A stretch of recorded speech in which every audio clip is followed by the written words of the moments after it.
Singkatnya, Lauda percaya bahwa monster itu sedang menyamar menjadi Han Bin. Dengan nada sombong, Lauda menyuruh makhluk itu untuk tidak menggunakan trik murahan seperti itu lagi, karena tidak mungkin hunter level 5 bisa berada di tempat seperti ini. Han Bin tidak menyia-nyiakan kesempatan itu dan berpura-pura sebagai bos dungeon. Lauda pun langsung menyerang. Bos dungeon dengan tubuh yang bisa menyerang dari segala arah tak memiliki titik buta. Ia bisa menyerang dan bertahan secara efisien dari udara. Dengan kecepatan super tinggi, ia menggunakan tentakelnya untuk menyerang dari titik buta para hunter. Dalam kekacauan itu, Han Bin berhasil menyelamatkan Lauda dari serangan tentakel tanpa ia sadari. Namun sayangnya, Han Bin terlambat menyadari bahwa posisinya saat itu sangat berbahaya. Sebuah posisi di mana hunter penuh harga diri seperti Lauda bisa dengan mudah menyerang bagian vitalnya. Han Bin langsung melompat ke udara untuk menyelamatkan masa depan anak-anaknya, tapi dalam prosesnya, ia memberi terlalu banyak tenaga dalam lompatan itu, hingga membuat bos dungeon yang berada di atasnya terhantam ke langit-langit ruangan. Anehnya, Han Bin malah lebih cemas terhadap celananya yang robek dibandingkan nasib alat vitalnya yang nyaris hilang. Ia juga merasa kecewa karena bos dungeon ternyata jauh lebih lemah dari yang ia bayangkan. Sementara itu, Lauda sudah bertekad tak akan memberinya waktu bernapas. Dengan kemarahan memuncak, ia terus mengayunkan pedangnya secara membabi buta tanpa tahu siapa sebenarnya yang sedang ia hadapi. Saat mencoba menghindari serangan dari Lauda, tanpa sadar Han Bin justru melemparkan bos dungeon seperti bola ke udara. Si pemburu sombong itu semakin kehilangan akal sehatnya. Dengan mata penuh amarah, ia menyalahkan Han Bin atas semua kesialan yang menimpa hidupnya. Meskipun Lauda masih yakin bahwa ia sedang bertarung melawan monster yang telah berubah wujud menjadi Han Bin, kemarahannya kini berakar pada perasaan bahwa segalanya telah dirampas darinya, termasuk Artise. Namun sebelum bisa menyelesaikan amarahnya, tiba-tiba Lauda sudah berada di bawah kendali Tentacle Beholder. Monster itu menggunakan tubuh Lauda sebagai media untuk berbicara langsung dengan Han Bin. Dari tubuh yang dikendalikan itu, terdengar suara monster penuh dendam. Tentacle Beholder murka, merasa dipermainkan dan dipermalukan oleh Han Bin, dengan keyakinan bahwa Han Bin takkan sanggup menyerangnya karena Lauda dijadikan sandera. Monster itu percaya diri bahwa kematian di tangan rekan sendiri akan menjadi akhir paling menyakitkan. Namun, Han Bin justru menawarkan Lauda dengan santai. Sebagai gantinya, ia hanya meminta pengalaman, experience. Tentacle Beholder terdiam, lalu mengubah rencananya. Awalnya, ia berniat menjadikan Lauda sebagai pupuk bagi dungeon, namun kini ia berpikir untuk menjadikannya bos menengah. Ia berseru bahwa setelah membantai seluruh manusia, ia akan memakan Lauda hidup-hidup dan menjadikannya sebagai hidangan pembuka. Di antara para bos dungeon, Tentacle Beholder adalah salah satu yang paling merepotkan. Meskipun ia tidak memiliki serangan destruktif yang mematikan, kecerdasannya yang luar biasa mampu menyusup ke dalam pikiran manusia.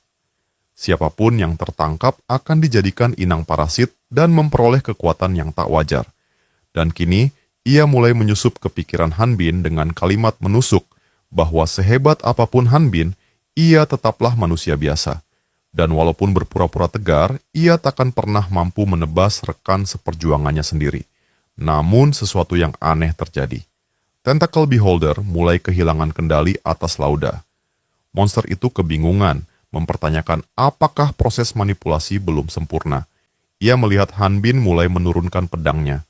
Di saat itulah, Tentacle Beholder menyadari bahwa ia telah dikalahkan oleh seseorang yang bahkan mengaku sebagai level 45. Kemarahannya berubah menjadi keputusasaan. Di sisi lain, Han Bin bertanya-tanya apakah akan muncul guideline dari sistem yang mengeluhkan bahwa monster ini terlalu lemah. Ia bahkan mulai berharap bisa bertemu monster lain di luar sana yang lebih menantang. Monster itu merasa gentar, lawannya bukan lagi manusia biasa. Bahkan membuka portal pun menjadi sia-sia jika makhluk seperti Han Bin ada di sekitar. Ia tahu, setelah Han Bin keluar, dungeon ini akan menghilang. Namun bahkan menjelang kematiannya, Tentacle Beholder tetap berusaha mengirimkan pesan kepada sosok yang lebih besar. Sayangnya, itu tak pernah tersampaikan. Han Bin menghancurkan bagian terakhir dari makhluk menjijikkan itu. Dan sebelum kembali, sistem memberinya hadiah misterius, 54 miliar pengalaman. Keesokan paginya, Burkeman sedang sibuk melakukan peregangan otot. Erwin memberitahu rekan-rekannya bahwa Han Bin tidak terlihat sejak ia bangun. Tank dari tim itu mengatakan bahwa saat ia bangun, Han Bin pun sudah tidak ada di tempatnya. Erwin mulai khawatir, menduga bahwa Han Bin mungkin telah kembali ke hutan sendirian. Namun kekhawatiran itu seketika berubah jadi keterkejutan. Han Bin muncul di waktu yang nyaris terlambat, membawa bangkai monster, membuat Erwin terperanjat ketakutan. Saat Erwin menegur, menyuarakan kekhawatiran karena Han Bin tak ada saat mereka bangun, Han Bin hanya meminta maaf dengan tenang, namun tidak menjelaskan apapun. Dalam hati, ia tahu bahwa sesaat sebelumnya, ia telah menerima total 113.340 pengalaman dari membunuh Tentacle Beholder. Dia ingat, anjing neraka saja hanya memberinya 258 XP, dibutuhkan 1000 XP untuk naik dari level 4 ke 5, dan 2200 untuk naik ke level 6. Tapi sekarang dengan lebih dari 100.000 XP di tangan, ia bertanya-tanya, level berapa dirinya kini. Namun, sebelum sempat merayakan, pandangannya terpaku pada pemberitahuan sistem. Ia masih membutuhkan 54 miliar XP lagi untuk naik ke level 6. Sejak saat itu, ia membeku di tempat. Mulutnya hanya mampu menyebut satu kalimat. Naik level itu mustahil. Burkeman dan partinya menghabiskan 1 minggu penuh mencari monster, namun tak satu pun muncul. Tak ada jejak kehidupan, seakan dungeon itu telah kehabisan isinya. Akhirnya, mereka memutuskan untuk kembali ke kota Onprus lebih cepat dari jadwal. Saat tiba di gerbang utama kota Onprus, rombongan mereka dihentikan oleh para penjaga. Kusir kereta melapor bahwa ini adalah angkutan resmi dari Guild Hunter Onprus. Namun, penjaga meminta dokumen izin masuk. Sayangnya, sang kusir tidak memilikinya. Tanpa surat itu, penjaga menolak memberi akses masuk. Kusir tua itu mulai naik pitam. Matanya menyala penuh amarah saat membentak penjaga gerbang. Dengan suara berat yang menggema, ia berkata bahwa dirinya sudah menjalankan pekerjaan ini jauh sebelum ayah si penjaga itu lahir ke dunia. Namun, sang penjaga tetap tak bergeming. Ia mengungkapkan bahwa perintah ini datang langsung dari atasan mereka dan tidak bisa diganggu-gugat. Han Bin yang mengamati dari dalam yakin bahwa mereka yang tak memiliki surat izin tetap bisa masuk asalkan membawa lambang resmi dari Guild Pemburu. Tak lama, para penjaga pun menyadari bahwa rombongan Burkeman sudah pergi selama 3 bulan dan mereka tidak mengetahui situasi yang kini terjadi di kota. Saat si Tank dari kelompok memanggilnya, penjaga itu langsung mengenali. Ia membuka topeng dan memberi hormat dan memanggil Kapten Burkeman, lalu menyebut namanya Goriman, penjaga gerbang utama dan kenalan lama sang Tang. Goriman terlihat heran. Ia tak percaya bahwa Burkeman belum mendengar apapun tentang kejadian besar baru-baru ini. Ia menjelaskan bahwa Guild Hunter telah mengeluarkan panggilan darurat kepada seluruh hunter yang sedang berada di luar kota. Dungeon di dataran Event Plain secara mengejutkan telah dinyatakan bersih. Meskipun Goriman akhirnya mengizinkan mereka masuk ke kota, Han Bin merasa gelisah dengan atmosfer yang menyelimuti Burkeman. Ia sendiri tidak mengambil inti sihir naga yang ada di dungeon event, dan karena dungeon itu kini tertutup, ia mulai bertanya-tanya siapa yang mengambilnya. Siapa yang membersihkan dungeon itu hingga tuntas. Tak ada yang tahu pasti siapa pelakunya, ataupun bagaimana kejadian itu bisa terjadi. Ember pun angkat bicara mengatakan bahwa membersihkan sebuah dungeon adalah kehormatan besar bagi para hunter. Tapi hanya para pendatang dari dunia lain, Otherworlders, yang lebih memilih menyembunyikannya. Amber dengan wajah penuh kekesalan menyalahkan kaum Inquisitor bidah. Mereka adalah agen dari Brotherhood, dikirim untuk memburu dan mengeksekusi para Otherworlders. Sebelum mereka membunuh, para Inquisitor ini dikenal akan menyeret dan menyiksa siapapun secara acak, terutama para hunter yang telah melewati level 20. Han Bin terkejut mendengarnya. Bukankah Burkeman dan Amber sendiri sudah di atas level 20? Hubert mengangguk, mengakui bahwa itulah alasannya banyak hunter memilih meninggalkan kota ini. Han Bin mulai menyadari sesuatu yang mengerikan. Para pendatang sepertinya memang tidak diinginkan dimanapun. Burkeman menyela, menyarankan agar mereka mengabaikan urusan ini untuk sementara dan menyelesaikan apa yang memang mereka datang untuk lakukan. Ia percaya bahwa kerja keras mereka selama ini, bermalam di hutan dan menempuh bahaya, harus membuahkan hasil. Tapi sebelum itu, ia ingin menukarkan batu sihir yang mereka kumpulkan ke Guild Hunter. Ia menunjuk Han Bin untuk menjual semua material monster yang tersimpan di tas. Setelah itu, mereka berencana mengadakan perayaan untuk misi pertama Han Bin. Burkeman bersikeras agar Amber ikut menemani, tapi Han Bin menolak. Ia tahu letak toko Baltan dan ingin pergi sendiri. Amber mencoba menahannya, menegaskan bahwa Han Bin bahkan tidak tahu harga pasar. Namun Sang Tang menunjukkan kepercayaannya pada Han Bin dan membiarkannya pergi. Di toko Baltan, suasana tak berjalan sesuai rencana. Baltan menolak untuk membeli batu sihir atau material monster dari Burkeman ataupun rekan-rekannya. Dengan nada tegas dan wajah muram, ia menyatakan bahwa dirinya tak ingin terseret ke dalam masalah yang berkaitan dengan para inkuisitor bidah. Ia mengeluh, mengingat bahwa tempat ini bisa hidup karena adanya dungeon. Kini, dengan dungeon yang tertutup dan situasi kota akan memburuk. Di tengah frustrasi itu, Han Bin mencoba membujuknya.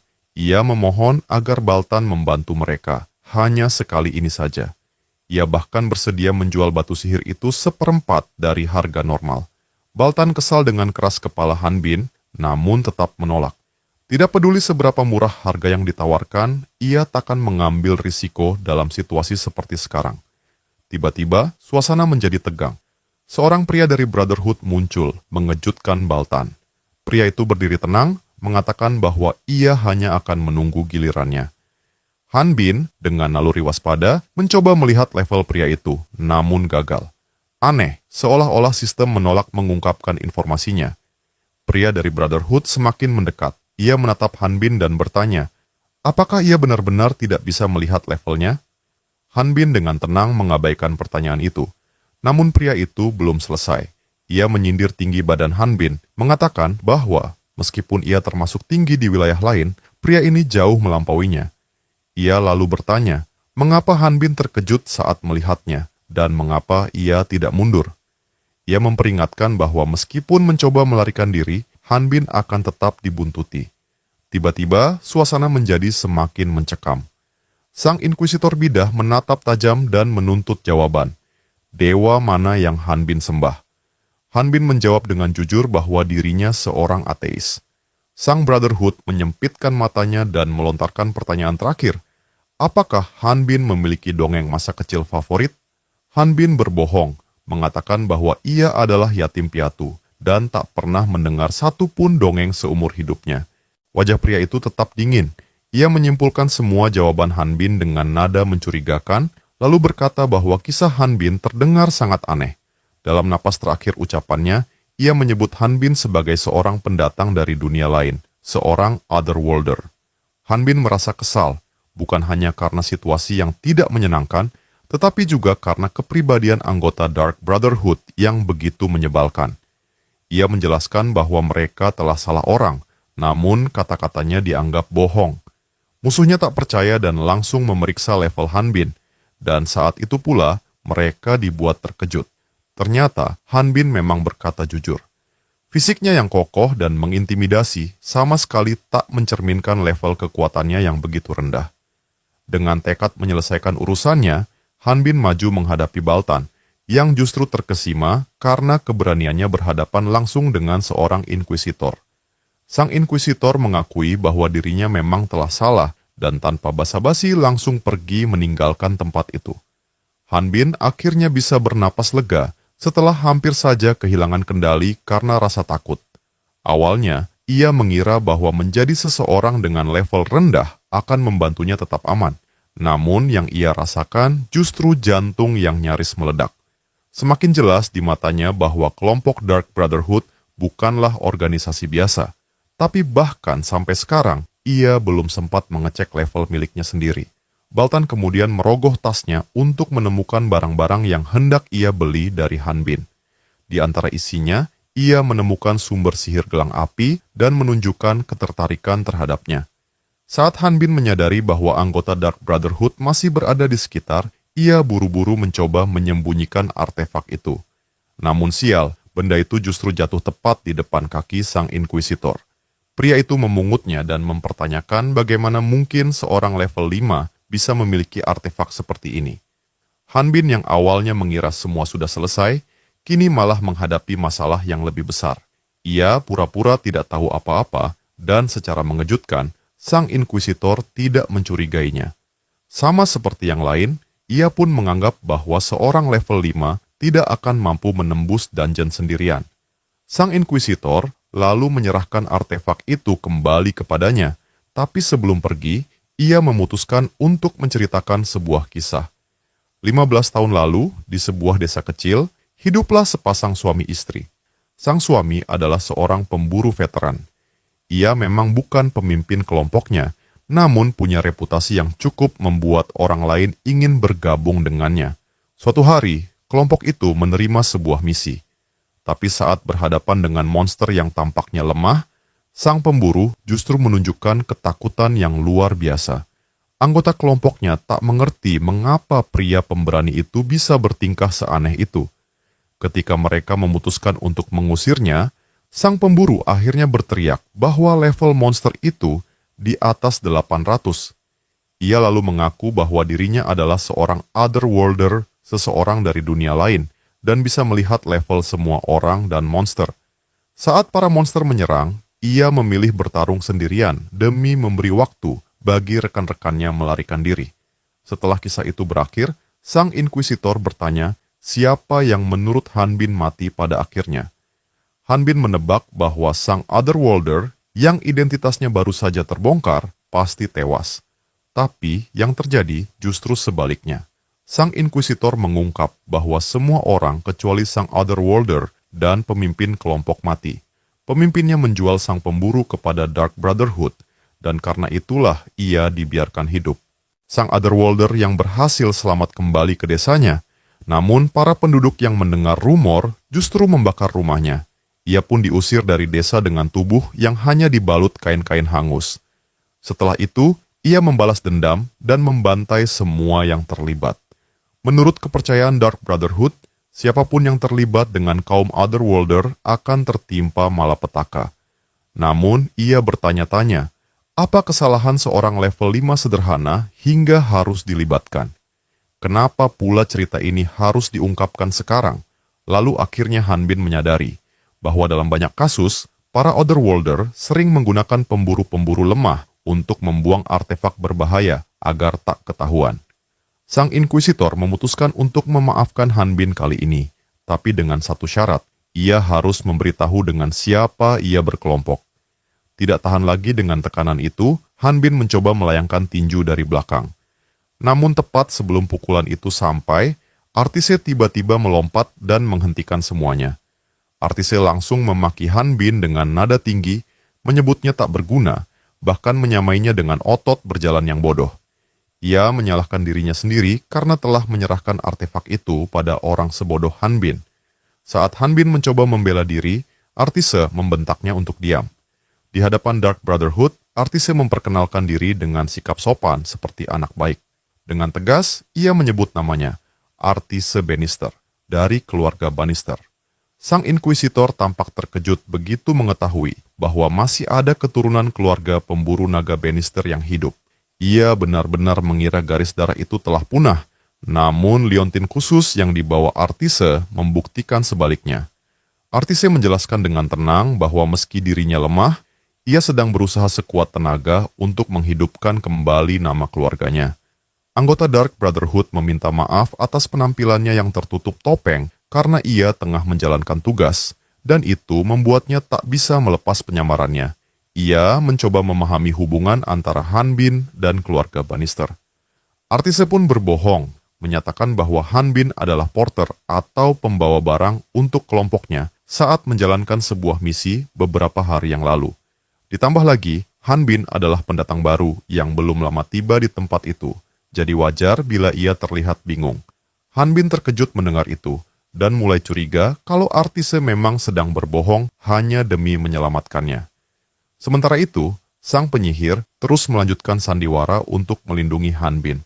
Merujuk pada insiden artefak tadi, ia berdalih bahwa Han Bin dikirim olehnya untuk membawa artefak itu guna dilakukan penyelidikan lebih lanjut, yang akhirnya membawa mereka pada situasi yang terjadi sekarang. Han Bin pun mulai memahami permainan ini, dan karena Artises sudah turun tangan membantunya, ia memutuskan untuk ikut bermain. Ia lalu meminta maaf kepada Inquisitor Heresy, kemudian berjalan bersama, dan penyihir itu sambil menambahkan bahwa mereka masih memiliki riset yang belum selesai.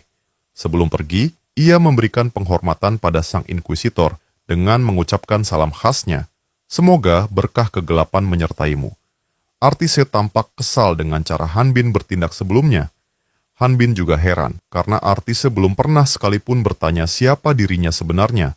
Bahkan sejak pertemuan mereka yang pertama di dalam hutan, ia bertanya-tanya dalam hati, apa yang akan Artise lakukan jika ternyata dirinya benar-benar orang berbahaya. Namun sebelum mereka benar-benar bisa pergi, sang Inquisitor dari Dark Brotherhood memancing mereka dengan satu pertanyaan, kemampuan seperti apa yang dimiliki oleh artefak itu. Seperti yang bisa diduga, Han Bin dan Artise memberikan jawaban yang berbeda. Seketika mereka menyadari bahwa mereka telah melakukan kesalahan fatal. Sang Brotherhood segera mendekat dan memerintahkan mereka untuk mengikutinya. Narasi pun beralih ke masa lalu, ke hari pertama saat Han Bin bergabung dengan kelompok Burkeman. Saat itu, ia sedang bertarung melawan berbagai jenis monster dengan level yang bervariasi, meskipun keseluruhan tetap lebih lemah dibandingkan tantangan yang pernah ia hadapi di Gunung Batu. Han Bin merasa tidak puas bertarung melawan monster rendahan setelah melalui penderitaan berat di sana. Ia melampiaskan semua frustrasinya kepada para monster dan bahkan berpikir bahwa anjing neraka jauh lebih layak dilawan daripada makhluk-makhluk ini. Ia terobsesi untuk naik level dan mulai terlihat kehilangan akal. Tiba-tiba, suara Burkeman memanggilnya, membuatnya tersadar kembali ke kenyataan. Di sana, ia melihat teman lamanya berdiri dan menyemangatinya, mengatakan bahwa meski ini adalah pertama kalinya Han Bin bergabung dalam kelompok, tak ada yang perlu ia khawatirkan. Sebagai bentuk penyambutan, Burkeman menawarkan hidangan spesial buatan Amber, meski ia tidak menjamin rasanya enak, yang langsung membuat Amber marah.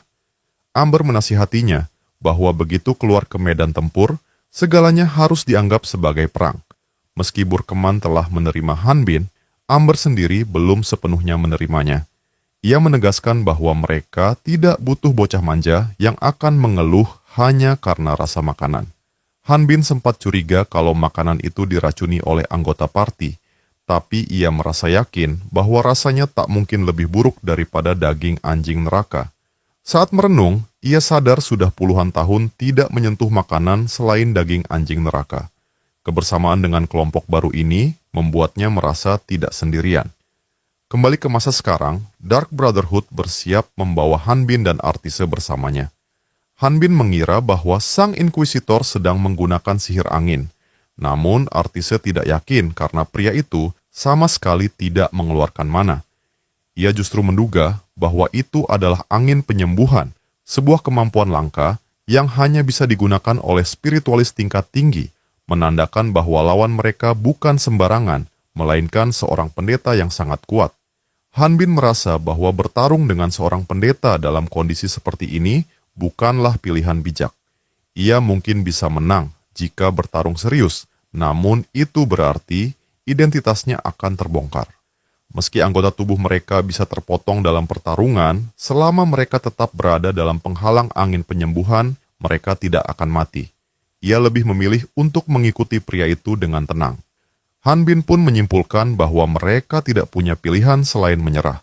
Ia mendekati anggota Dark Brotherhood dan bertanya dengan nada serius, "Jika aku menemukan siapa yang telah membersihkan dungeon itu, apakah mereka akan membiarkan yang lainnya tetap hidup?"